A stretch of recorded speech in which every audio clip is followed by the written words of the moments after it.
இயக்குனர் எஸ்.யு. அருண்குமார் இயக்கத்தில் விக்ரம், துஷாரா விஜயன், எஸ்.ஜே. சூர்யா உள்ளிட்ட பலர் நடிப்பில் உருவாகி இருக்கும் திரைப்படம் தான் வீரதீர சூரன். ஜி.வி. பிரகாஷ் இசையமைத்துள்ள இந்த படத்தை HR பிக்சர்ஸ் நிறுவனம் மூலம் ரியா ஷிபு தயாரித்துள்ளார். இவர் ஒரு கேரளாவை சேர்ந்த கல்லூரி மாணவியாம். இவருக்கு இப்போது 19 வயது தான் ஆகிறதாம். அது எப்படி 19 வயதில் ஒரு தயாரிப்பாளரா இவருக்கு எப்படி படம் தயாரிக்கும் வாய்ப்பு கிடைத்தது என நீங்கள் யோசிக்கலாம். இவரை பற்றி இந்த வீடியோல நம்ம பார்ப்போம். விக்ரம் நடிப்பில் வெளியீட்டிற்கு தயாராக இருக்கும் வீரதீர சூரன் 2வது பாகங்களாக வெளியாக இருக்கிறது. முதல் முறையாக 2வது பாகத்தை வெளியிட்ட பின்னர் முதல் பாகத்தை வெளியிட படக்குழு முடிவு செய்துள்ளது. வரும் மார்ச் 27ஆம் தேதி வியாழக்கிழமை இந்த படம் திரைக்கு வரும் என்று அதிகாரப்பூர்வமாக அறிவிக்கப்பட்டுள்ளது.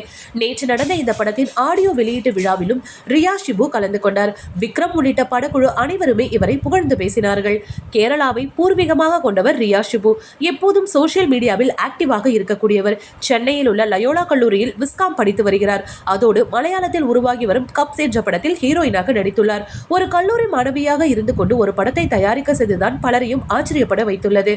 இந்த படத்தை தயாரித்துள்ள HR பிக்சர்ஸ் நிறுவனம் இதற்கு முன்னதாக பல படங்களை விநியோகம் செய்துள்ளது. அதில் குறிப்பிடத்தக்க படங்கள் எல்லாம் விஜய் சேதுபதியின் மாமனிதன், ராம்சரண், ஜூனியர் NTRின் RRR, சிவகார்த்திகேயனின் டான், கமலஹாசனின் விக்ரம், சூரியின் விடுதலை ஆகிய படங்கள் விநியோகம் செய்துள்ளது. மேலும் தக்ஸ், மூரா மற்றும் மும்பை கார் ஆகிய படங்களை தயாரித்துள்ள HR பிக்சர்ஸ் நிறுவனம் இப்பொழுது 4வது படமாக விக்ரமின் வீரதீர சூரன் படத்தை தயாரித்துள்ளது.